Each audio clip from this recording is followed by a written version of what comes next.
Bien, muy buenos días.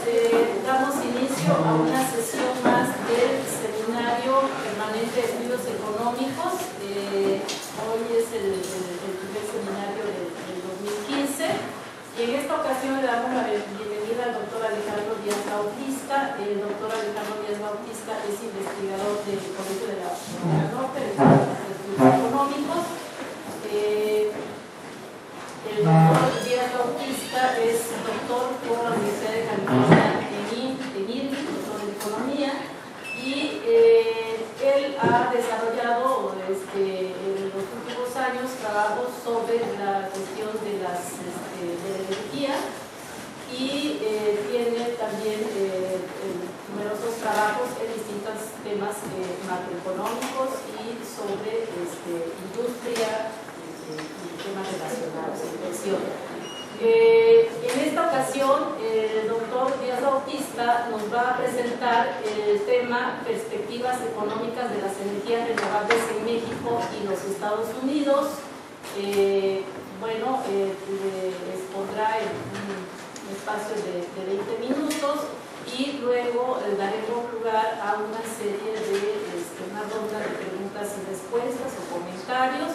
Y bueno, pues agradezco aquí la presencia de todos ustedes y también, evidentemente, del doctor Díaz Bautista que hace su presentación en el seminario, ¿no? Sean bienvenidos todos al seminario. Este es digamos, de este año, es un seminario que ya tiene algunos años y iniciamos con ya tenemos una serie de seminarios a lo largo del año del Seminario Permanente de Estudios Económicos. Bien, pues sin más, ya andamos un poquito el retardo, le damos la palabra al doctor Alejandro. Muy amable y gracias nuevamente por la invitación a este seminario permanente de estudios económicos. Ya tenemos varios años y en esta ocasión es Perspectivas económicas de las energías renovables en México y Estados Unidos. Y sí, como decía en este estudio, lo hemos hecho a lo largo de, yo creo que 25 años, desde que yo estaba en la carrera ya estaba también en la Secretaría de Energía, en el gobierno de Salinas, y en ese tiempo ya estábamos viendo las energías renovables. Sin embargo, no hace en esos años era pues, un sueño lo que sabíamos el potencial, pero no había capacidad instalada de energías renovables. Y hasta esto, el gobierno anterior se pudieron instalar las energías renovables. Y se hizo el estudio del potencial. El primer estudio lo hicimos de potencial solar y eólico de todo el país. Y ustedes, si lo ven, hay mapas ya de potencial a nivel nacional y ustedes lo pueden ver a nivel estatal. Y de eso vamos a hablar el día de hoy. También algo que está pegando mucho en el sector energético en estos tiempos es la caída del precio del petróleo, y esto muchos me estaban preguntando de este tema y por eso lo meto aquí. Vean el precio del petróleo, la caída que ha sufrido en los últimos meses, y este es un tema muy importante para los economistas porque sí afecta pues todo el rumbo de la economía, ¿no? Y más en México. Y el precio pico del petróleo llegó a $147 por barril el 11 de julio de 2008. No sé si se acuerdan de esos años y la gasolina empezó a subir aquí en México, y los que también cargan en Estados Unidos tenían precios al doble de lo que ahora los tienen.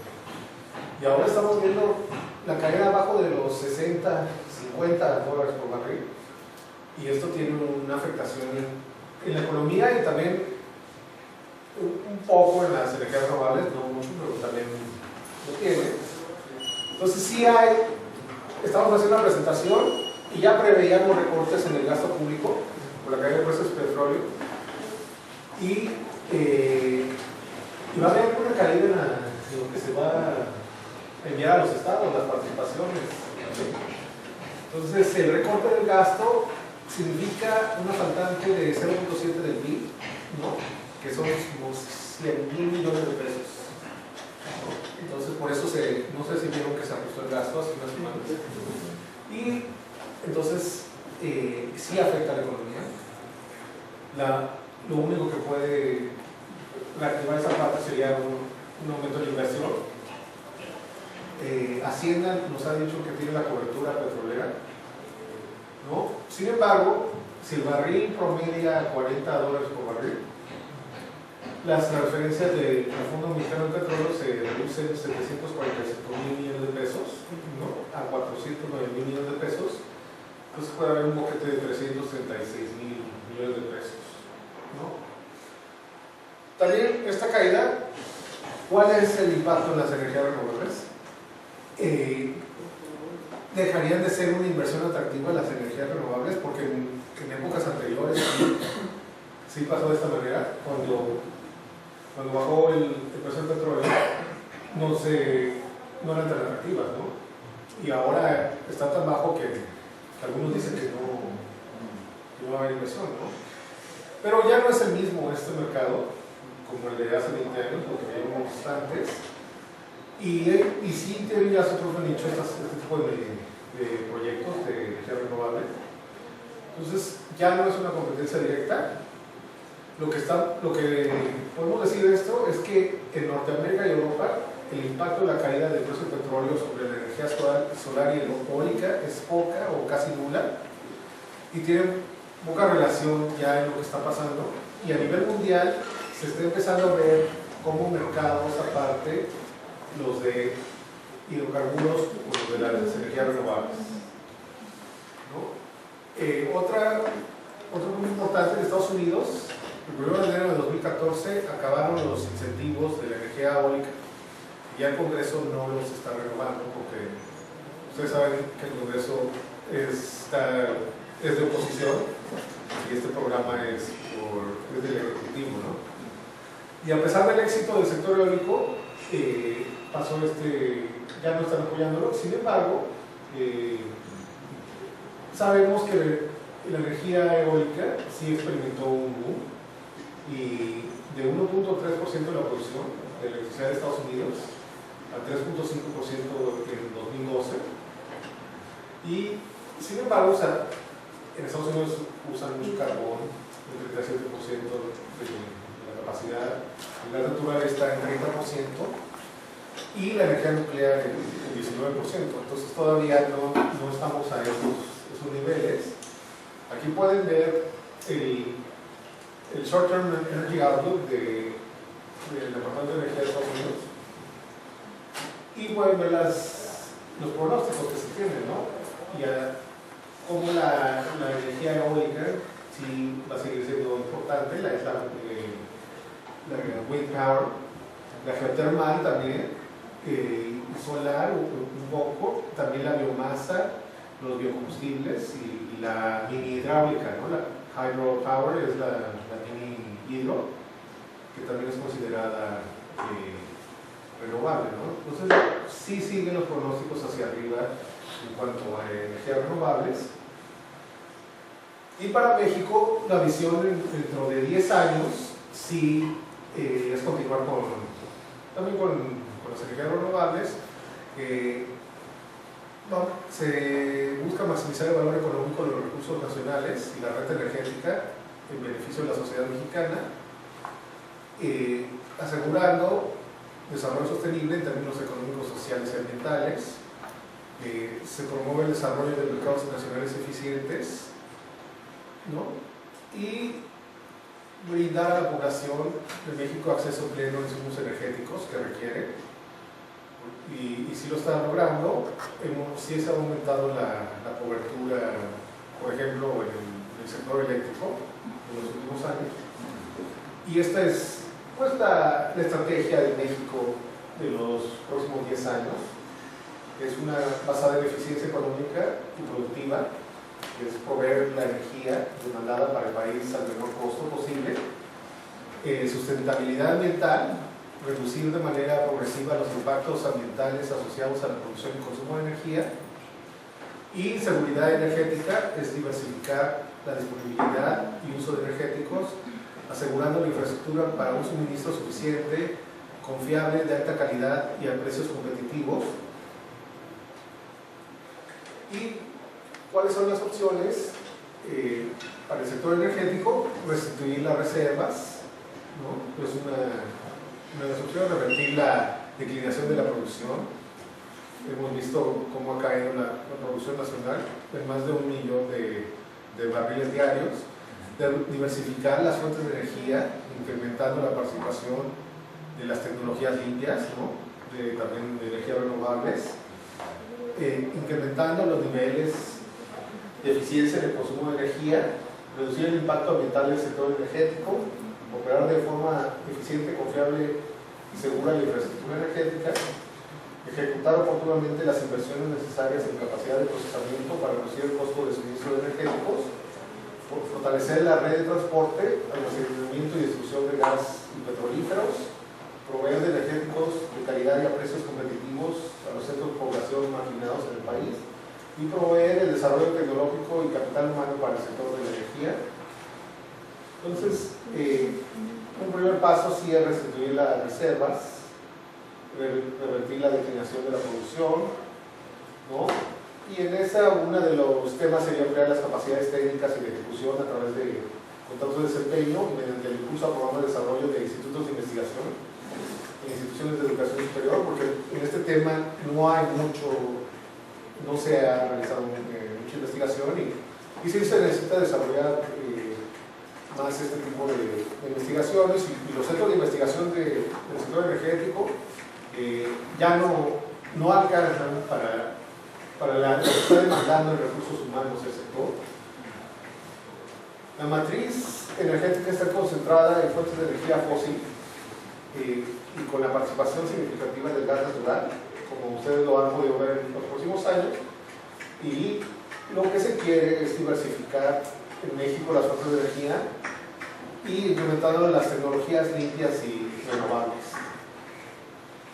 La otra es que la generación de electricidad a partir de gas natural fue la que creció en los últimos años, ¿no? Y esto fue desde el año 98-99, y no sé si se acuerdan que en estos años hubo una crisis de capacidad del sector y lo que se planeó era salir de esa crisis en corto plazo, y por eso se usó el gas natural, por los costos y por el tiempo de construcción de ese tipo de plantas, ¿no? Sin embargo, pues se mantuvo y ha crecido el uso del gas natural muchísimo también, y qué bueno, porque se ha reducido el uso del combustorio.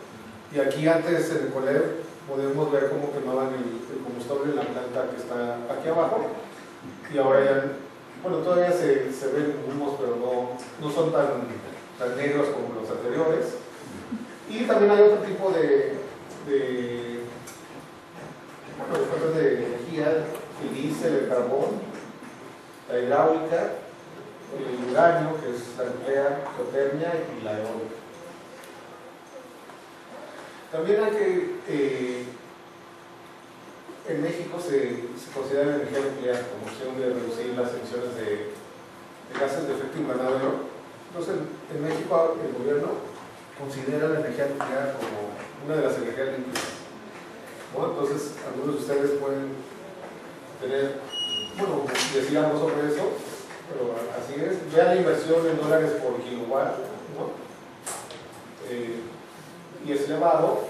Comparen los costos de operación contra otro tipo de plantas como ciclo combinado, y si es bajo la nucleoeléctrica, pero el costo nivelado es el que importa, ¿no? Y ahí es un poco menor que la eólica o que la turbogás. Y también el tiempo de construcción, ¿no?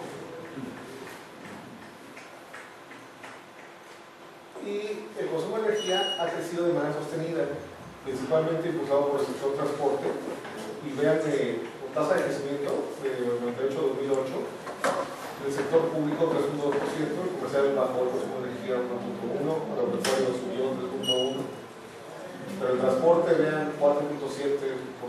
Entonces es donde se ha impulsado el uso de energía, y por eso necesitamos también tener sistemas de transporte pues más eficientes, ¿no? En energía.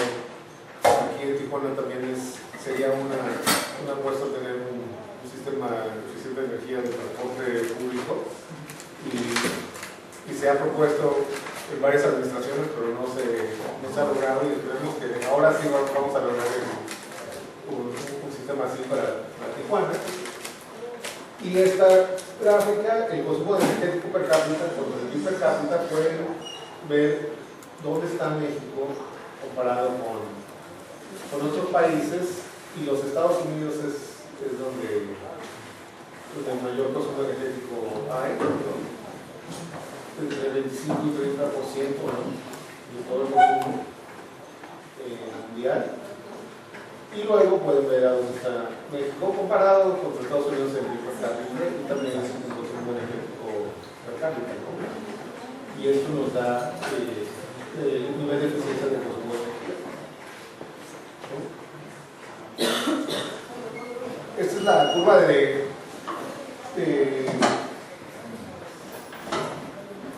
oferta de energías renovables. Esta la hicimos hace muchísimos años y por fin ya se ha mejorado, y teníamos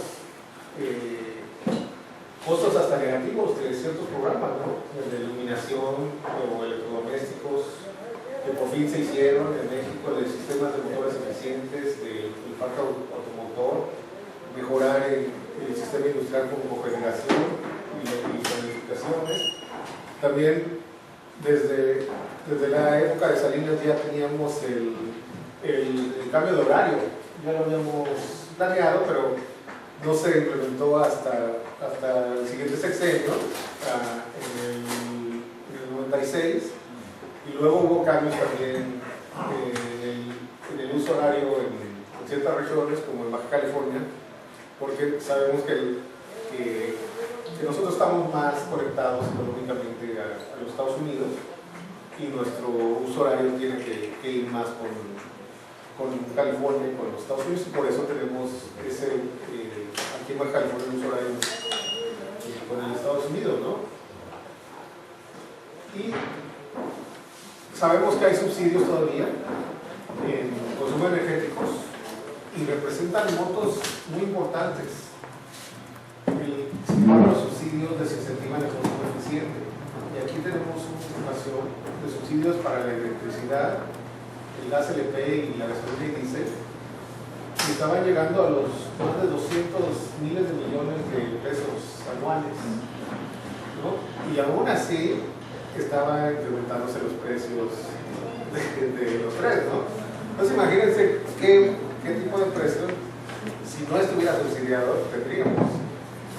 En electricidad ya hicimos el estudio, y el año pasado ya vimos que en la industria, en el comercio y hasta el sector residencial ahora es más caro México que Estados Unidos. En gas LP ustedes han visto los incrementos, ¿no?, mensuales. En gasolina del diésel ya había parado los gasolinazos, pero ya llegó un nuevo gasolinazo, ¿no? Algunos y todo, hasta los políticos están vendiendo que ellos pararon los gasolinazos, pero no, ya hubo otro gasolinazo, ¿no? Y la verdad es que los precios, hay gente que sí puede cruzar al otro lado, que ve este tipo de alzas y mejor le conviene ir a llenar el tanque a San Diego, ¿no? Entonces sí es una guerra de precios, y las franquicias de gasolinas aquí en la región sí han sido afectadas por todo este tipo de políticas. El próximo año dicen que por fin se va a abrir el mercado, ¿no?, en franquicias, en gasolineras. Entonces ya no va a haber no solo Pemex, y por fin, por primera vez, para los que han ido a otros países, ¿no?, van a ver otro tipo de marcas, ¿no? No sé cuáles pueden ser, pero ustedes saben que, no sé, en Estados Unidos en una esquina pueden ver hasta 4 gasolineras de diferente marca, ¿no?, de franquicia, ¿no? Entonces por fin en México va a haber algo así, como una competencia entre franquicias. En términos de emisiones de CO2, la mayor parte por el sector transporte y el sector eléctrico son las que dominan. Sin embargo, pues hay otros tipos, el cambio de uso de suelo, en la agricultura y los procesos industriales, todo está contribuyendo, ¿no? Y vean la intensidad de CO2 en generación de electricidad de países de la OCDE y dónde está ubicado México.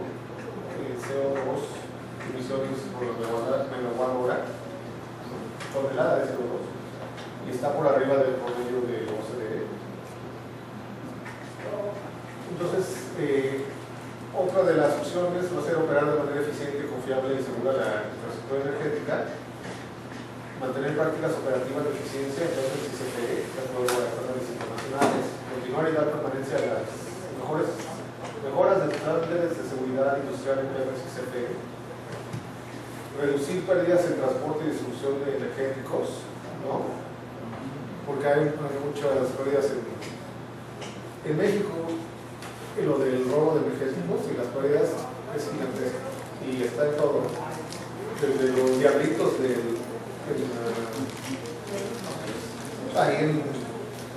en todas las ciudades hasta los ductos que se están afuera, que están chupando ahí, llegan unas pipas y en la noche chupan el ducto y se roban todo. Hemos visto de todo este tipo de prácticas y sí afectan a las compañías, ¿no? También establecer esquemas que incentiven el desarrollo y cuidado de integridad de derechos de vía, contar con un sistema de producción y comercialización eficiente de petrolíferos y petroquímicos. En materia de petrolíferos, ¿qué está pasando? Pues ya, pues México es importador, ¿no?, de petrolíferos. Eso es lo único que está pasando. ¿Por qué? Porque no hemos invertido en planta de refinación, ¿no? Me acuerdo que hemos llegado a entre el 40 y el 50% de importación de gasolinas y en el futuro va a aumentar. Por primera vez vamos ahora a importar hasta petróleo, ¿no?, este año. Entonces esto es algo muy grave. Hay que impulsar de manera gradual esquemas de precios que reflejen las señales económicas para producción y suministro eficiente. Siempre hemos dicho, desde hace 20 años, los programas de manejo de demanda, con todas las opciones de esquemas de precios, siempre los usamos, ¿no? Y hasta ahorita todavía no están. También aprovechar mercados internacionales de materias primas y energéticos para optimizar el sistema de producción y capturar oportunidades comerciales. Y proveer de energéticos de calidad y precios competitivos a ciclos de población marginados. El 97% o más de la población en México sí tiene acceso al servicio eléctrico. Y este sí ha sido un logro, porque yo me acuerdo de esos años que estábamos en 85%, todavía no llegábamos a estos niveles, y este sí ha sido un logro, hay que decirlo, de la CFE, del sector energético, ¿no? Hemos llegado al 95%. El sistema de transporte de gas natural, alta cobertura, se debe ampliar el sistema de transporte de gas natural, porque ha habido emergencias más para el centro del país, porque ha faltado gas natural en la industria. Entonces sí se necesita ampliar. Ha habido interrupción, ¿no?, del suministro en el centro del país, y no existe capacidad total de transporte en el Pacífico. Luego hay que electrificar poblaciones marginadas, seguir estos programas que aún no llegan las interconexiones. En Baja California Sur, ahí es sistemas más aislados, también en el sur de nuestro estado. Entonces hay que llegar también a estas poblaciones y llevar combustibles de calidad a poblaciones marginadas del país. Y como les decía, promover el desarrollo tecnológico y de capital humano para el sector de energía. Se requiere desarrollar capital humano para hacer frente a la transición demográfica del personal del sector. Este es un problema no solo del sector energético, yo creo que es también de los centros de investigación, ¿no? Y vean los que están a más de 50 años o de 40 o más de 50 años es una parte importante en la CNE. Se hizo el estudio y era, miren, más de 40 años o 48%, ¿no? CNH, Comisión Nacional de Hidrocarburos, 59%, la Comisión Reguladora de Energía, 51%, la CONUE, 33%, CFE, 39%, PEMEX, 40%, el ILP, 29%, el Instituto de Investigaciones Eléctricas, 70%, y el ININ, 14%. Entonces sí, pero vean, a más de 50 años el ININ, eso nos quiere decir que, bueno, hay que ampliar el capital humano, ¿no? O sea, ustedes también podrían estar en este sector y desarrollar capital humano, ¿no? Para hacer frente a lo que está pasando. Y aquí en los próximos años van a necesitar mucha gente. Ese es el potencial de fuentes renovables para México 2013, con datos de la CNE, la CRE y la CFE. Hidráulica, 53.000 megawatts. Eólica, 40.268, geotérmico, 10.664, biomasa, entre 83.500 y 119.000, solar 24.300, nos da un potencial de 211.000 a 243.000 megawatts. Y aquí pueden ver la capacidad instalada, ¿no? 11.000 en hidráulica, eólica 1.600, geotérmico 800, biomasa 600, solar 76. Total serían 14.891, más o menos es lo que están estimados. Entonces, en conclusiones, sí, la reforma energética, esta nueva reforma energética abre a particulares la generación de energía eléctrica para servicio público y establece la prohibición constitucional en el otorgamiento de concesiones a particulares para la transmisión y distribución de energía eléctrica, así como para la planeación y control operativo del sistema eléctrico nacional. Por lo tanto, estas 4 actividades siguen siendo exclusivas de la nación, porque después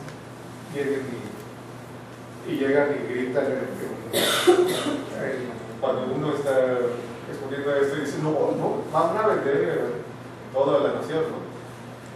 Pero bueno, hay que leer la ley y lo que se está poniendo en la mesa, ¿no? Y la ley secundaria derivada de la reforma constitucional tienen por delante a ser implementadas en este contexto. Si la reglamentación secundaria sigue la línea diseñada por los transitorios, la reforma de ese y si se truncan las posibilidades que están abiertas en la reforma constitucional, México toma el camino opuesto.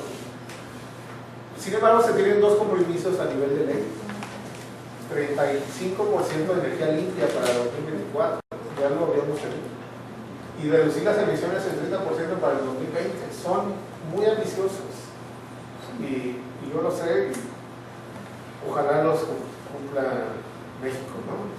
Para el cumplimiento del primero, se establece que el país debe tener una potencia instalada de generación limpia con energía nuclear, renovable, geotérmica y cogeneración eficiente. Y lo que hemos visto, México sí cuenta con un potencial aprovechable de energías renovables muy elevado. Y la reforma del artículo 27 se permite la participación de particulares en la generación de electricidad, provocando una mayor oferta de electricidad a menor costo para hogares y pymes. Entonces, con eso terminaría la exposición, pero podemos seguir aquí en un debate de preguntas y respuestas muy respetuoso. Muy bien. Gracias. Muchas gracias a los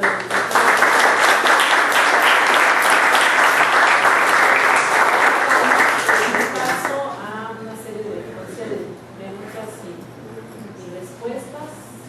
¿Quiere participar, Patricia? Bueno, yo todo lo que nos expones, Alejandro, y debido a tu trayectoria que tienes manejando por mucho tiempo, como mucho de lo que se presenta es como los objetivos para cada año. Yo quisiera, con tu bagaje que tienes, que dijeras, un balance como crítico de qué se ha logrado hasta más o menos hasta donde estamos y de qué depende. Es porque me parece que hay mucho político, hablabas de ser ciudadanos, ahí sería una. Tengo varias Otro sería, por ejemplo, tú hablabas de que ustedes han propuesto, como que ustedes tienen propuesto, habían ido como avanzando un poco más, pero también hay como tropiezos, por así decirlo, que dependen de cuestiones políticas. Y tú hablabas de esquemas de precios. El esquema de precios del que tú hablas, ¿qué objetivo tiene y cómo qué beneficia, si pensamos, ¿no? Otra cosa, eso que veíamos que aquí en la franja fronteriza se homologó el precio de la gasolina, y también de que hablas de los subsidios, ¿no? que nos perjudican un poco porque a lo mejor no eficientamos nuestros consumos, pero tú cómo ves esa homologación que baja un poco la inflación y todo lo que se había de y también en esa misma parte, ¿qué podemos esperar de esa competencia de franquicias que se da? ¿Alguna otra pregunta? Bueno, yo quisiera, porque va un poco relacionado, sí, me parece muy interesante, es un tema muy de actualidad, ¿verdad? En México y en el mundo, sobre la cuestión de las energías renovables. Igual yo tengo unas preguntas. Efectivamente en el mismo sentido, es decir, hay muchas buenas intenciones, ¿no? Nos han señalado las buenas intenciones que hay, lo que se necesita, lo que sería deseable, ¿verdad? Todo el mundo habla de eso, ¿no? Que sería bueno que energías renovables, que es muy caro, ¿no? Lo que se tiene actualmente como combustibles, etcétera, ¿no? Entonces, sí quisiera, si podrías hablar de cuál ha sido ahorita, digamos, cuál es la infraestructura que se ha creado ya en México y comparativamente en Estados Unidos, porque nos decías que nos ibas a hablar un poco sobre las capacidades instaladas, ¿no? De energías renovables que se están dando en Norteamérica para el largo plazo. Entonces, en porcentajes diríamos cuánto ha desarrollado Estados Unidos esta capacidad instalada y México como por dónde anda, ¿no? Así si ya se hizo en la práctica algo al respecto. Bueno, por eso que la variedad, ¿no? de tecnologías renovables, en qué porcentaje va cada una. También un poco yo me perdí en el asunto de, nos hablas por un lado de las energías renovables y por otro nos hablas de la reforma energética, ¿no? Entonces, bueno, o sea, sabemos que ahorita está la cuestión de la reforma energética, que por cierto hay un grave problema a raíz de la caída de los precios del petróleo. Sabemos que con la tecnología que se pretende implementar en México cuando se hizo la reforma energética, pues va a resultar muy cara, ¿no? Para los exploradores de petróleo, y parece que ya no les va a convenir tanto. A raíz de que cae el precio del petróleo, les sale muy caro ir a aguas profundas, sacar petróleo, sale más caro que lo que lo van a vender por la caída del precio del petróleo. Entonces parece que ya no va a ser tan redituable, y ahorita está en la discusión que precisamente pues hay una gran crisis con respecto a las reformas energéticas que se propusieron, porque eran así como el non plus ultra, que iban a sacar al país adelante, donde todo el mundo iba a querer invertir, pero parece que ya no van a querer invertir mucho porque ya no está redituable. Bueno, entonces yo pienso que bueno, es cierto que si va a haber más franquicias, pero pues qué tan real es, ¿no? Y no es nada más porque haya una competencia y la franquicia en sí misma, sino todo lo que implica esto, ¿no? Entonces, ¿cuál es la relación? Porque por un lado pues tenemos eso, que además hay un problema, y por otro lado pues sí, estamos apostando a las energías renovables, ¿no? Frente a eso, pero no veo cómo lo articularías o cómo lo estás articulando con respecto a esto que ocupa de las energías renovables en México. Sí. Quisiera saber qué medida está pasando con lo de el mercado de las energías renovables en general en el mundo y en México. Con una situación como la que pasa con la bolsa de valores, que llegan a un punto en que es demasiado grande para dejarla caer. Si eso está pasando en México, es decir, que sigue alimentándose la infraestructura, que sigue, pero de extracción de energía de carbón, de petróleo, de esas cosas, bueno, de esos insumos que desde un punto de vista ambiental no deberían ya continuar usándose. Sin embargo, la infraestructura que ya se construyó, hasta dónde es algo que es demasiado grande para dejarlo caer y para hacer la transición a... Porque esa es la idea, ¿no? De transitar hacia la energía renovable en todos los...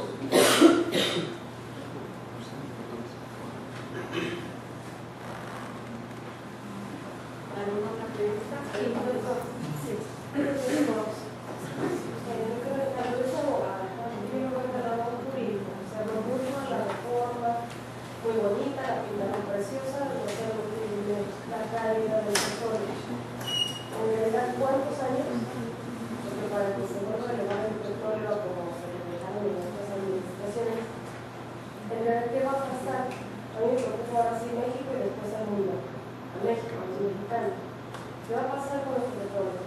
Y dudo mucho que nada las noticias con la situación que le prevalece ahorita en la economía de México.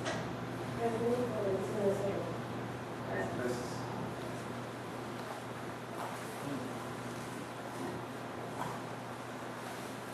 Bueno, pues gracias por sus preguntas y gracias por el interés. Y pues el balance de las energías renovables, ya habíamos hecho un balance potencial, como lo ven, altísimo, ¿no? Pero como que no potencial, o sea, tú como experto en la materia, ¿cómo puedes decir que como que los potenciales, los objetivos a futuro sí están y están en medio cantidades, están muy precisos, pero tú no, porque tú tienes un bagaje? Bueno, es como en Baja California. Realmente, ¿cuál es la capacidad instalada de eólica? Va con todo el tema de eléctrico, ¿no? Es el punto 3%. Y ahorita hay proyectos de eólicos. Yo creo que este año podríamos llegar al 1%, ¿no? Y en años futuros, si continúan este tipo de proyectos, no sé, para el 2020, 2021, yo creo que podría ser el 3%, 4%, que sería algo importante. Vean la capacidad instalada eólica a nivel nacional, ¿no? Llegó 1638, 2013. Lo que querían hacer en el sexenio de Calderón era 2.500 megawatts, ¿no? Pero estamos viendo 1668, entonces se quedó un poco corto.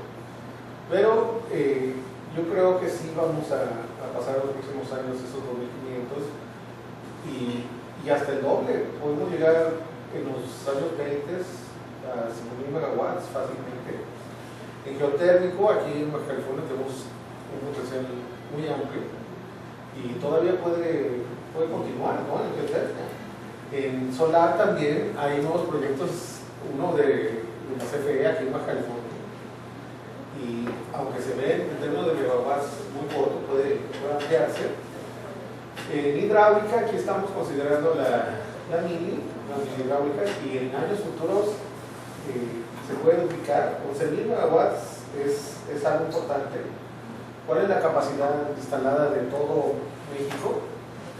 Estaríamos como en 75.000, entonces sí es algo importante. 14.891 de 75.000 sí es una parte considerable. Y lo que se ha propuesto México para el 2025-2026, si continúa en esta dirección, yo creo que lo podemos alcanzar, ¿no? El porcentaje, ¿no? de energías limpias. Entonces sí, pues, no solo veamos lo que está ahorita, sino los potenciales que tiene este tipo de energías. Ahora, el precio del petróleo sí ha tenido una caída, ¿no? Y sí está afectando a la economía. Y ustedes lo van a ver en el gasto público, si hay una disminución, ya más o menos vimos el porcentaje. ¿Qué va a pasar en los próximos meses? Todo depende de los productores. Todos se han soltado y quieren vender, y hay nuevas reservas de petróleo, no solo en Medio Oriente, en Norteamérica. Ustedes han visto que hay nuevas reservas no solo en México, sino en Estados Unidos y también en Canadá. Entonces Estados Unidos ya ya tiene mayores reservas de petróleo. Ya no es el mundo de antes que México era el que tenía más. Entonces, Estados Unidos podría hacer frente a cualquier incremento de demanda solo. Entonces México ya no va a ser el mundo de antes que vendíamos como antes, a un precio, pues, no sé, vendíamos hasta $100 por barril. Y ahora el precio está a 40. Puede ser que se mantenga un tiempo aquí, y lo que va a provocar es que recortes en el gasto, ¿no? Porque ¿quién es la empresa número 1 de México? Es Pemex. ¿Y de dónde obtiene los recursos la mayor parte? El gobierno. Entonces, realmente sí hay un impacto muy grande, ¿no? Entonces, por eso ya se hizo el anuncio, las expectativas de crecimiento sí son ajustadas hacia la baja, y ustedes lo vieron, y se necesitan inversiones en el sector. Ahora, los esquemas de precios que hemos planteado es que realmente el precio sea por el costo, ¿no? Si realmente producir una energía cuesta mucho, ese debe ser el precio que se paga, ¿no? Y si la electricidad cuesta tanto, entonces eso es lo que se paga. ¿Y por qué? Porque los subsidios lo único que hacen es que los consumos se afectan. Si alguien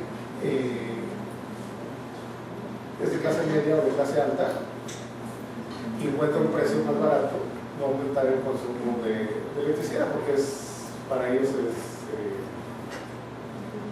pues sí, pueden pagarlo y no es el esquema. Pero para una clase baja, ¿qué haría un esquema de precios de eso? Bajaría el consumo para ellos, ¿no?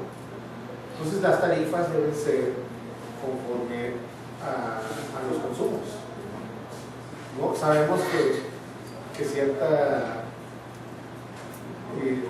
los ingresos medios y altos consumen mucho más energía que los estratos bajos. Entonces sí debe de ser una tarifa que se aumente conforme al consumo, ¿no? Y por eso deben existir no solo decenas de tarifas, sino yo creo que por cada nivel de consumo debe existir una tarifa, ¿no? Entonces debe de haber siempre hemos dicho que las tarifas, debe haber una mejora en las tarifas,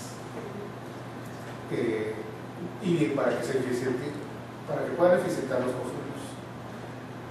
Ahora, la homologación de las gasolinas en la frontera, eso se hizo para evitar la fuga de consumidores, ¿no?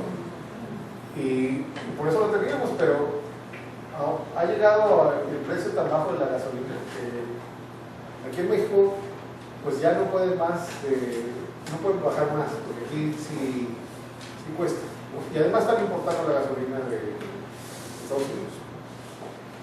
Entonces se rompe la homologación cuando es tan bajo el precio en los Estados Unidos, y no se puede pagar la fuga de consumidores, y no se puede pagar. Por eso ha caído todas las ventas. El último año cayó las ventas en las gasolineras en México, y la competencia ahorita es entre las gasolineras de San Diego y las gasolineras de Tijuana, ¿no? Pero ¿qué va a pasar si por fin rompemos estos esquemas y ahora sí hay una competencia pues real a precios internacionales, ¿no? Que llegaran aquí y por fin me ofrecieran el precio de la gasolina como me la están ofreciendo en San Diego? Entonces ahí sí, ¿qué pasaría si hay más competencia? Bueno, nada más con abrir la franquicia. Pues la lógica nos dice que por fin se rompe un esquema de monopolio y el precio tendría que bajar. Nada más con pura teoría económica, ¿no? Y en la práctica, pues, yo creo que sí va a bajar el precio. Y si en San Diego lo están ofreciendo a $2.30 el galón, ¿por qué no se puede ofrecer en Tijuana también a los 30 el valor? ¿No? Y si Pemex quiere seguir ofreciéndonos gasolina al precio que quieran, pues ellos lo pueden hacer, pero que se abra este mercado, ¿no? Y esto puede pasar ya en el año 2016. El tema este sí es un tema de actualidad. Sí, lo de las energías renovables es una realidad. No, bueno, son buenas intenciones y es una realidad. Y de infraestructura, ya ustedes la vieron, sí hay infraestructura de energías renovables. Aquí pueden ver la capacidad instalada, desarrollada. La reforma energética también tuvo, no solo es la producción de hidrocarburos, también es energías limpias y renovables, también incluye este tipo de energías. Y desde la reforma energética anterior ya estábamos viendo una transición a energías limpias. Y la ley lo dictó y se tuvo que poner en marcha un programa de transición hacia las energías renovables y continuar también con esta reforma. No solo, la reforma energética no solo es abrir ahí en el Golfo para que haya más proyectos, no, también incluye las energías limpias y renovables, y hay documento de transición hacia las energías limpias desde hace años. Bueno, y en ese trabajamos hace varios años, ¿no? En el primero de documento de transición energética. Y bueno, y finalmente, pues mucha gente dice que sí va a afectar la caída del precio del petróleo y las energías renovables. No creemos que ya está ahí la infraestructura y la capacidad, entonces no va a ser afectado a tal grado. Yo sé que puede ser que algunos proyectos ahorita se paren un poco, pero aquí vemos la capacidad, entonces eso no va a cambiar, puede conducir las inversiones.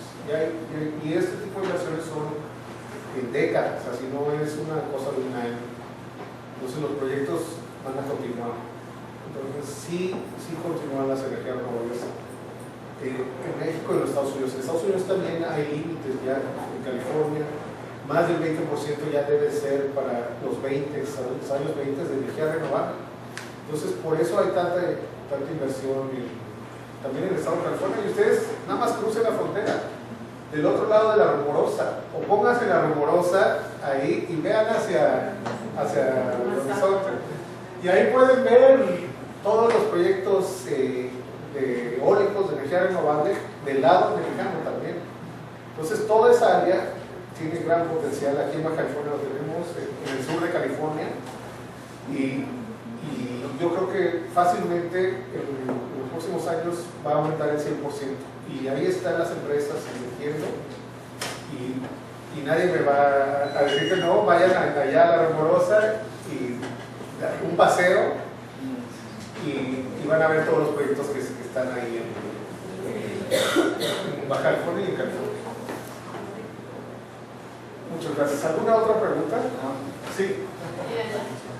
Sí. Y luego ya. Sí, adelante. Bueno, primero una pregunta, así antes en los proyectos de energía renovable, la participación es mayoritariamente privada o pública en los que existen, en los proyectos que existen actualmente. Bueno, a partir de eso, y considerando que ninguna política pública se mide por buenas intenciones, sino por los resultados, y considerando que también son proyectos a largo plazo, de una perspectiva en que los ingresos petroleros precisamente no parecen que vayan ni siquiera a alcanzar los niveles que se tenían antes, incluso por la misma naturaleza de la tecnología que se va a utilizar, tanto para exploración marítima como fracking, que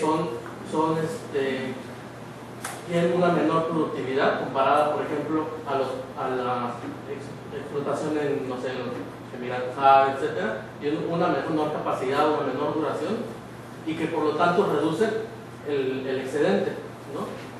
Y dado que por el cambio en el modelo sería por una tasa impositiva, que me parece que sería hasta 18-19% al privado.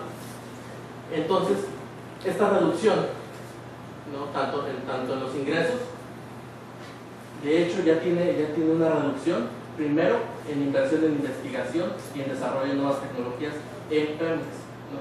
Entonces, ¿cómo es que esta, digamos, perspectiva abonaría a que se culminen estos proyectos?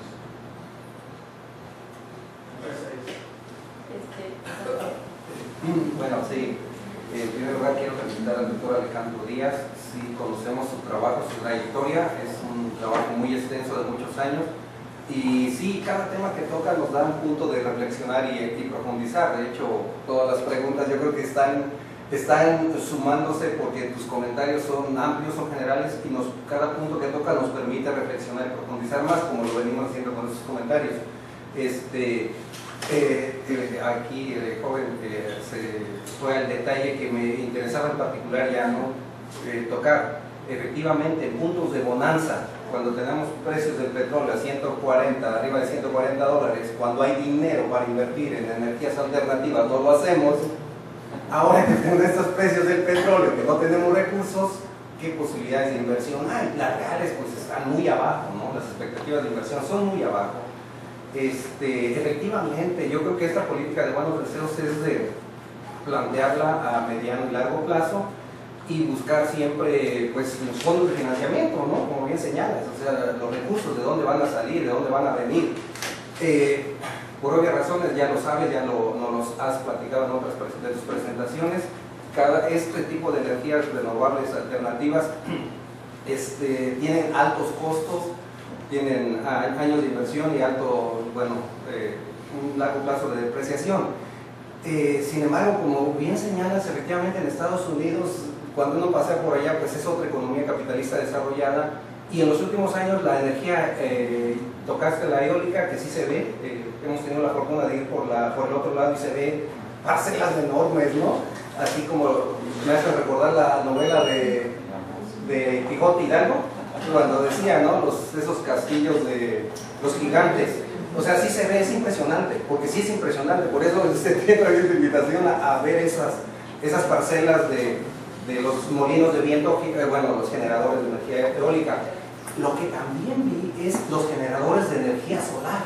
Cuando vamos en el freeway a Los Ángeles, muchas parcelas de paneles solares, varios edificios en los techos, en las laderas, y eso se dio en los últimos años, o sea, es decir, bueno, al menos he notado ese incremento reciente.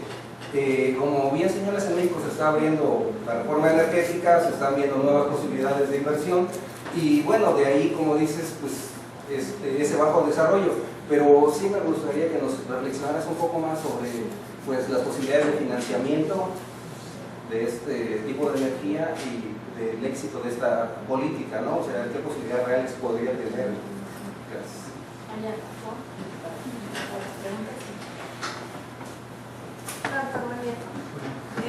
Pues nos presenta un panorama sobre las energías renovables, pero sería más sobre el gobierno anterior, el gobierno de Calderón, donde sí había una prioridad de inversión en renovables y donde se planteó este objetivo, pues que está muy complicado de cumplir el 35% de generación de energía renovable para el 2020. Pero ahora con la nueva administración el escenario ha cambiado, las prioridades también se han modificado y no precisamente son las energías renovables, ¿no? Se sigue manejando y se sigue desarrollando en el discurso y en los documentos porque hay un seguimiento a precisamente estas bases que se establecieron hace algunos años en la administración previa. Pero enfocándonos ahora en el escenario actual y viendo hacia el futuro, con esta perspectiva que nos muestra sobre la caída del precio del petróleo, ¿cuáles serían, apoyo la pregunta del doctor previamente, sobre cuáles serían las expectativas reales de inversión en energías renovables y sobre todo en términos económicos, cuáles serían los beneficios para México? Tal vez sí logremos alcanzar a marchas forzadas ese 35% al 2020, pero ¿cuál va a ser el costo económico para México? Porque realmente no va a ser inversión pública, van a entrar ahora las empresas privadas con la reforma energética, abre un poco la puerta para la generación de entes privados y que generen renovables, ¿no? Entonces, sí vamos a alcanzar esto, pero en realidad tal vez sea ficticio, porque los beneficios económicos no van a ser para México. Esos proyectos que menciona en la rumorosa son inversiones de siembra, pero la mayor generación de esa energía se va a ir para Estados Unidos, va a ser de exportación y no tanto de importación. A lo mejor sí vamos a ganar en términos de mercado, pero los impactos y los beneficios económicos tangibles para México reales, ¿cuáles serían? ¿Alguna otra pregunta? Sí, está relacionado con lo que dijo anteriormente algunos de ustedes, Leticia, de cuestión de las regiones, porque algunos de esos problemas están vinculados incluso con el transporte. Por ejemplo, la energía eléctrica. Por ejemplo, en Canadá, el mercado de los Estados Unidos. Obviamente, sí se ha hablado, la idea original era tener así un suministro nacional, ¿no? De diferentes fuentes de carbón, etc. Pero la verdad es, bueno, encontrar ahí está el mercado. Pero hay una cuestión de la transmisión. Las fuentes de energía están muy lejos, ¿no? Entonces implica. Y hasta la fecha, sí, eso requiere años de investigación y años de construcción hasta que se puede. Y el mercado está ahí, pero las implicaciones también, no es, aunque sea renovable, nadie lo quiere. Sí. Bueno, mientras que no esté sobre nuestros terrenos, ya es otra cosa, no está bien. Y entonces, ese es un problema que se encuentra con esos molinos, los ves ahí. Pero no cuando se toca del tema, ¿no? La cuestión del ruido en los muestras, y si hay problemas, no es tan fácil, Alejandro, y luego la región, donde puedes estar, no es cualquier región. Entonces, lo que voy es más bien las iniciativas regionales, ¿no? El caso de México es un problema semejante que tienen en Estados Unidos y en Canadá. Las fuentes están del lado este del país. Por vez, como viste en el mapa, ¿no? La costa del Pacífico es enorme, ¿no? Y las cuestiones del transporte o la cuestión de tener energías, ¿cuáles son las políticas regionales o estatales? ¿No? Debería haber más iniciativa, más iniciativa, ¿no? Porque sí, hasta cierto punto sí están relacionados con la cuestión del transporte. Por ejemplo, de los famosos acueductos petroleros en Estados Unidos. No, pues sí, si no se mueve por los acueductos, lo van a transportar en ferrocarril. Pero eso necesita la capacidad ferroviaria. Sí, me explico. Entonces, todo esto está relacionado. Se va a mover de todos modos. Pero esos sí son vínculos de transporte que están interrelacionados. ¿Acaso México? La cuestión del transporte. Sí, podemos tener. No es cuestión de cómo traerlo para bajar. No, era más factible importarlo, ¿no? De Estados Unidos o traerlo desde el sudeste.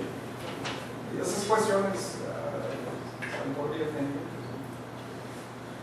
Gracias, Lorenz. No, en eso, es cuando Estados Unidos tiene un gran potencial energético en Alaska y tuvieron que hacer todo los gasoductos hasta la región continental de Estados Unidos, ¿no? También para aprovechar parte de ese potencial. Alaska pasó por todo Canadá, ¿no? Y los flujos de gas natural en muchos años venían también hacia abajo, ¿no? Eran Canadá hacia Estados Unidos y después hacia México. Y más o menos los flujos continúan así. Y sí, México está recibiendo pues gas del norte, ¿no? ¿Y por qué? Porque la industria lo necesita. ¿Y por qué? Porque no hemos desarrollado la infraestructura. ¿Y qué quieren hacer? ¿Cómo va la industria a producir si no tiene los insumos. Pero una observación, Sí. los grandes intercontinental o interpaís no se han desarrollado. No, hubo, bueno, en la Segunda Guerra Mundial, era Canadá que suministraba Alaska, ¿no? Luego Alaska en los 60 ya. Pero no ha habido realmente y son cuestiones ambientales, sí se ha discutido y ya todavía están hasta la fecha, son proyectos. Pero sí hay, pero no... sí hay interconexión Canadá, Estados Unidos, y sabemos que hay mucho flujo, y también México, Estados Unidos, México. Sí. Y entonces hay un mercado muy grande de gas natural que está fluyendo. También en el sector eléctrico, en la parte oeste de Norteamérica, todo está interconectado ya. ¿Y a quién le están abasteciendo? Sí es cierto, a donde más demanda hay, que es aquí en California, ¿no? Hay momentos que la energía viene de Canadá para abastecer hasta California. Y hay momentos que hasta la CFE vende la energía a California, ¿no? Hay otros momentos en que Estados Unidos nos vende la energía a nosotros. Y también ha pasado, ¿no? Y más estas áreas que o aseguran que son aisladas. Entonces, no, en eso sí mucha gente cree que la interconexión de energía es mala, pero no, realmente hay momentos. Todo eso es interconexión, no, por ejemplo, de la Terra Nova y Labrador, Quebec, porque suministra al noreste de Estados Unidos, no, pero no otros al sur de Estados Unidos, el suroeste. No, es enorme. Entonces tienes sus propias sí hay sistemas, fuentes de suministro. hay sistemas. Porque otra vez la transmisión es canijo. No sé, eso de transportar, por ejemplo, de Manitoba a Estados Unidos sí se puede hacer.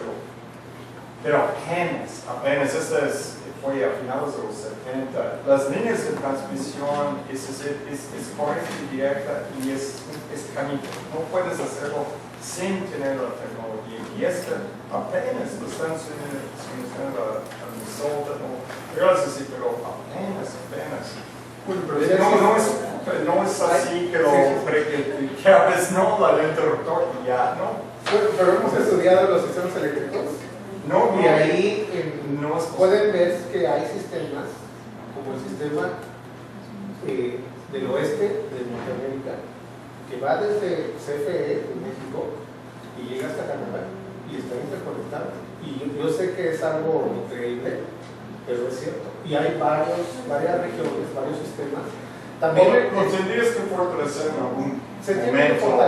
Sí, no, pero económicamente no veo realmente a propósito.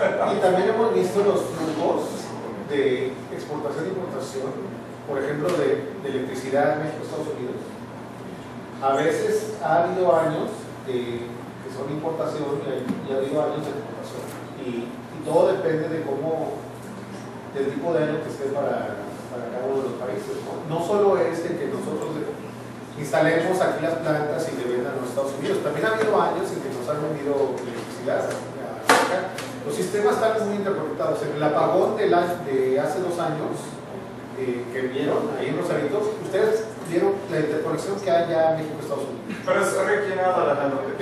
¿Cuál es el apagón más fuerte que ha habido?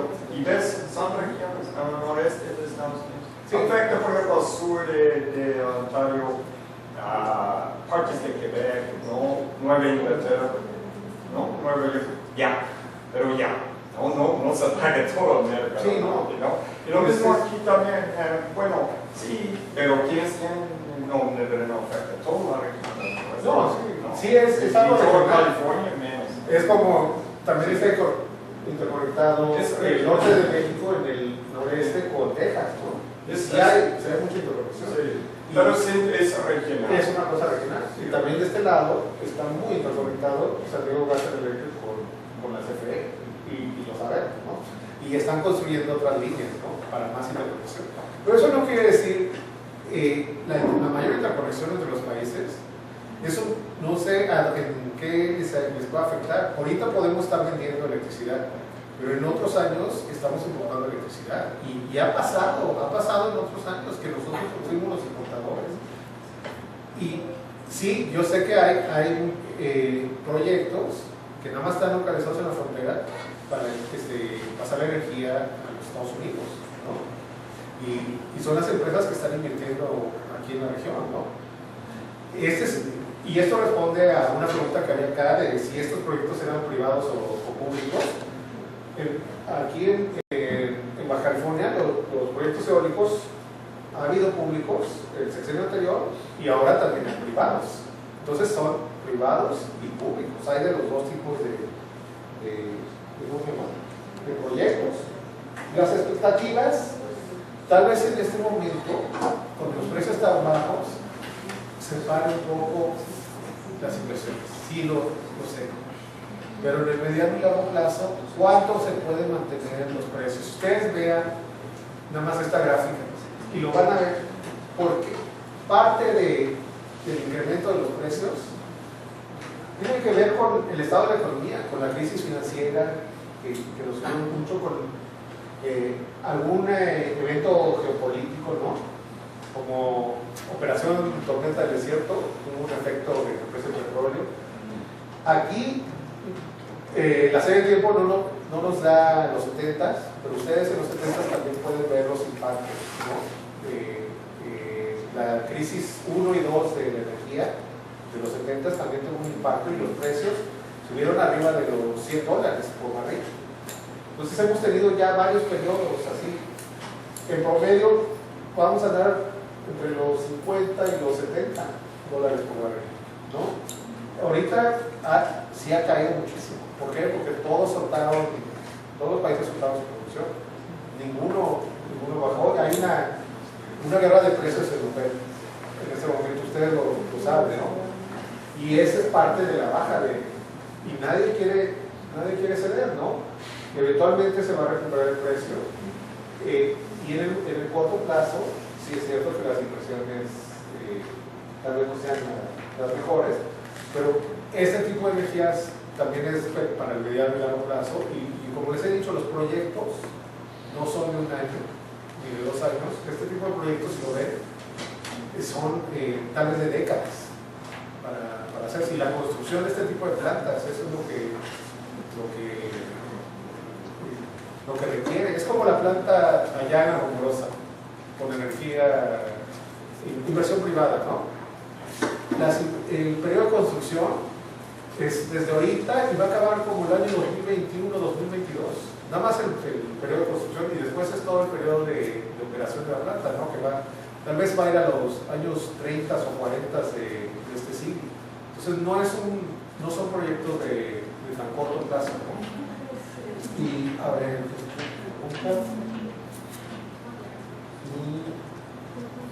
que el gobierno de Calderón se impulsó mucho energías limpias y en este gobierno tal vez no se ha impulsado tanto.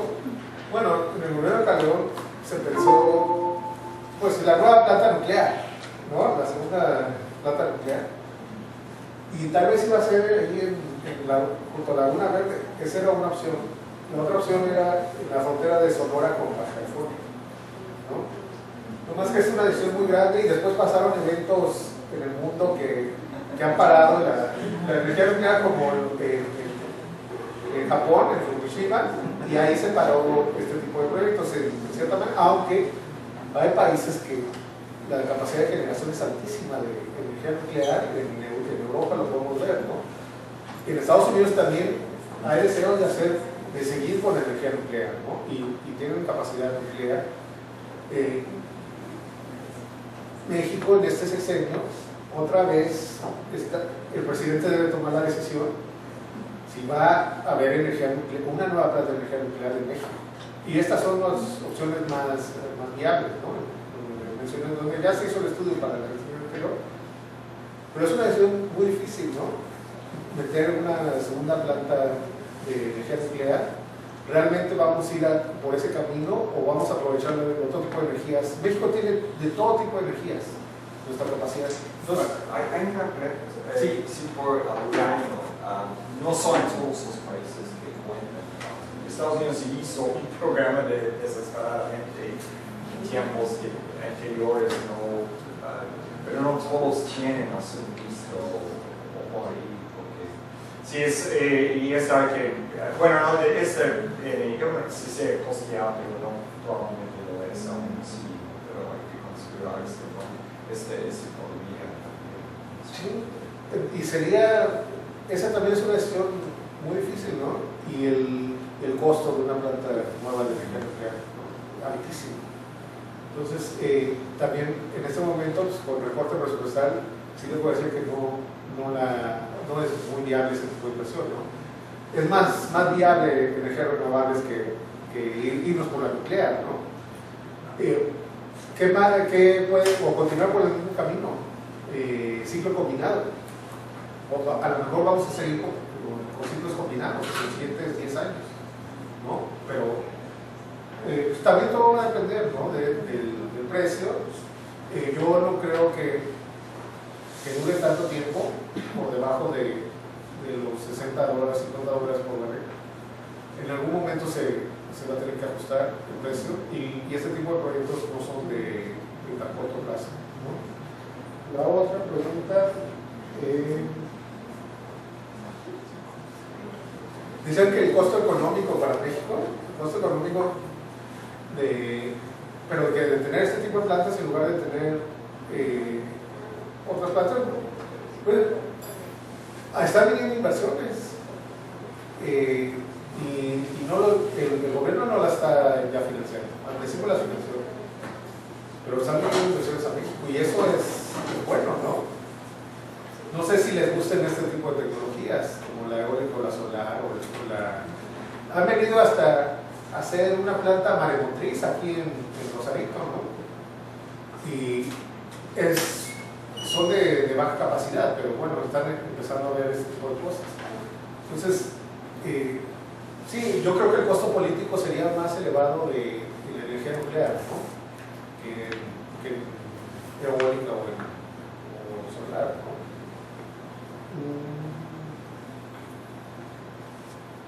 No sé, ¿me olvidé de alguna pregunta? Pues un poquito, mi nombre es Irma Garrido, además yo es una amiga de Alejandro. Él me volteaba a ver y decía lo de la Laguna Verde, les voy a explicar un poquito porque mi padre fue el director general de desarrollo de Sofía muchos años y él creó las 3 hidroeléctricas más importantes del país que se llamaron Chicoacén, Pajaritos y el Caracol, que fueron los primeros grandes proyectos hidroeléctricos del país y en el proceso creó la Laguna Verde, efectivamente, que con un costo muy elevado porque sí tuvieron que ir a estar viendo a Japón, hablar con la Mitsubishi, que era muy pequeña, pero como me encantaba estar escuchando todo lo que hacía, aprendí mucho de ese proceso, viajé con él en los helicópteros de CFE a ver las grandes hidroeléctricas, y sí son grandísimas inversiones lo que tiene que meter el gobierno, no solamente para la construcción, sino para el mantenimiento constante. Sí, efectivamente, lo que eroga el gobierno para el mantenimiento es mucho más alto el costo de lo que ingresa. Las energías renovables, después de que mi padre construye Laguna Verde, se dan cuenta que lo más viable era lo de las energías sustentables, por eso son renovables, porque también son sustentables. Y comienzan a crear el primer pequeño proyecto que se llamó Tlalpuente en la Ciudad de México y el Oñamel, que eran comunidades autosuficientes en donde comenzaron a meter fotoceldas, electricidad eólica, y se hizo el primer desarrollo de energía geotérmica. Se dieron cuenta al tiempo que la ingeniería geotérmica sí tenía un costo básicamente también ambiental, porque en el momento en el que tú estás utilizando el mineral y la piedra para generar energía, también le estás generando un daño ambiental al sistema, igual que la extracción de petróleo y la extracción de gas. Estos proyectos ya vienen desarrollándose más o menos de unos 30 años para acá. Sí ha sido un proceso también complejo y difícil porque no ha habido tampoco ni la política gubernamental para impulsar los proyectos, pero tampoco la educación hacia la sociedad de la importancia de los proyectos ecológicos y de sustentabilidad. Entonces, aquí apoyando un poquito lo que dice Alejandro, efectivamente, Yo que vengo ya viendo de 30 años atrás todo este proceso, sí les puedo decir que el daño ambiental que se está generando con la extracción de gas, con la extracción de petróleo, con la ingeniería geotérmica, es al tiempo mucho más grave de lo que se puede generar en la inversión que se puede hacer tanto de iniciativa privada como de gobierno en la energía sustentable. Hay muchos proyectos, por ejemplo, efectivamente aquí en todo lo que son las zonas costeras se puede utilizar el mar para poder hacer una generación de electricidad más local, ¿no? Los que más consumen y jalan energía en el país son las grandes urbes. Tijuana, por ejemplo, es quien consume la mayor parte de energía de Baja California. Entonces, si estos desarrollos sustentables se pueden empezar a generar en comunidades más pequeñas como Rosarito, como Ensenada, y empezar ya con una nueva política que sí tiene mucho que ver con la cuestión de educación social también, de cómo la gente va a aceptar este cambio y va a emigrar de esta energía eléctrica a esta energía sustentable. Pero sí es necesario, porque el costo al final de la energía sustentable es mucho menor para el gobierno y el daño hacia la sociedad y hacia la ecología también es mucho menor.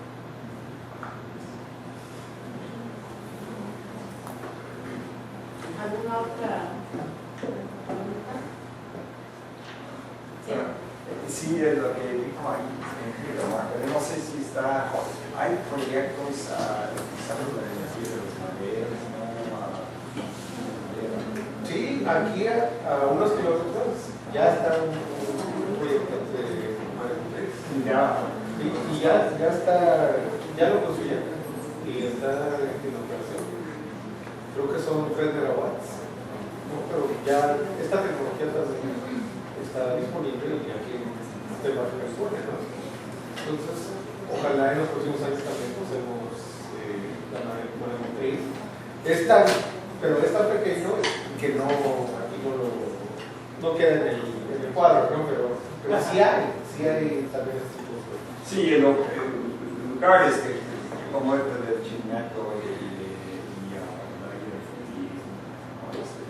hay algo bueno, también en Estados Unidos tienen este tipo de proyectos. Son de pequeña escala, pero sí existen. Y aquí en esta costa, cruzando la frontera, yo creo que pasando Los Ángeles sí hay varios de este tipo de proyectos. Pero sí, son de pequeña escala. Sí, bueno, Jaime, usted nada más comenta esto. Yo creo que es indudable, ¿no? El potencial que puede ofrecer, que puede tener México, ¿no? Para este tipo de energías. El problema, pienso que sigue siendo, como decía Lorenz, ¿no? ¿Qué infraestructura se tiene y si se desarrollara, ¿no? ¿Qué perspectivas de desarrollo real hay, ¿no? De infraestructura para este tipo de explotación de este tipo de energía? Ese es el problema, ¿no? O sea, sabemos que es benéfica, sabemos que México podría, ¿verdad?, generar todo ese tipo de energías alternativas, pero la realidad para que lo haga, pues tiene que ser realmente con qué planes, digamos, que se estén aterrizando realmente o que se vayan a aterrizar en la práctica y para que esto sea realizable, ¿no? Pues, efectivamente, si nos ponemos en el punto más alto de la rumorosa, ¿verdad?, podemos ver ahí las hélices que están ahí, que por algo están ahí cerquita, pero como decía Lawrence, parece que también tienen un problema ahí ambiental, el ruido, yo no sé qué, y por algo yo creo que las ponen muy cerquita de la frontera, no las ponen más al interior, ¿no?, de Estados Unidos, pero bueno. Entonces, y por ejemplo, hay muchos factores, ¿no?, que hay que tomar en consideración, ¿no? Por ejemplo, incluso ahorita tenemos la cuestión del gasoducto, ¿verdad?, que tiene México, y que sabemos que hay una pérdida terrible porque los delincuentes están ordeñando, ¿no?, los ductos, al grado que parece que ya no se va a transportar gas, sino se va a transportar no sé qué tipo de combustible que ya no puedan sacarlo, es decir, ya no se va a utilizar en lo que se tenía pensado, o sea, toda esa inversión, ¿verdad?, que se hizo para el gas, pues se va a buscar en otra cosa, ¿no?, porque por las condiciones incluso que existen en el país de inseguridad, ¿no? Entonces, en este sentido, yo pienso que lo importante, bueno, ahorita sería que como un 7% lo que se tiene de lo que es la capacidad instalada, ¿no?, en relación al potencial, si no se usa la primera cifra. entonces del total. Realmente aquí yo creo que es indudable los beneficios que podría tener, pero insisto, ¿no? O sea, ¿qué realmente, qué posibilidades reales hay para llegar a esas necesidades, a abastecer las necesidades que se tienen en materia de energías renovables, ¿no? Es decir, realmente se puede alcanzar por las condiciones que tenemos ahorita, es que realmente se está haciendo algo en la práctica, es que va, a pesar de nuestros buenos deseos, que lo ponemos en la mano para pensar que esto sí va a avanzar, sobre todo por las perspectivas. Sabemos que ya es en la práctica, es en los hechos que se debe recoger presupuestal, que el país no va a crecer lo que se esperaba, ¿verdad? Y en fin, ¿no? Eso es todo por mi parte. O sea, Sí, y ahí nada más vean y piensen la capacidad instalada 2013, por lo menos 14.899 megawatts. El sistema interconectado nacional va a estar en 70.000, ¿no? Un poco más. Entonces, yo creo que es algo importante en promoción y el potencial es amplísimo. Para el 2030 de 211.000. Superamos varias veces la capacidad instalada actual. Entonces, pues esta ha sido la presentación y se los agradezco mucho y podemos seguir platicando. Ahorita terminamos. Y gracias por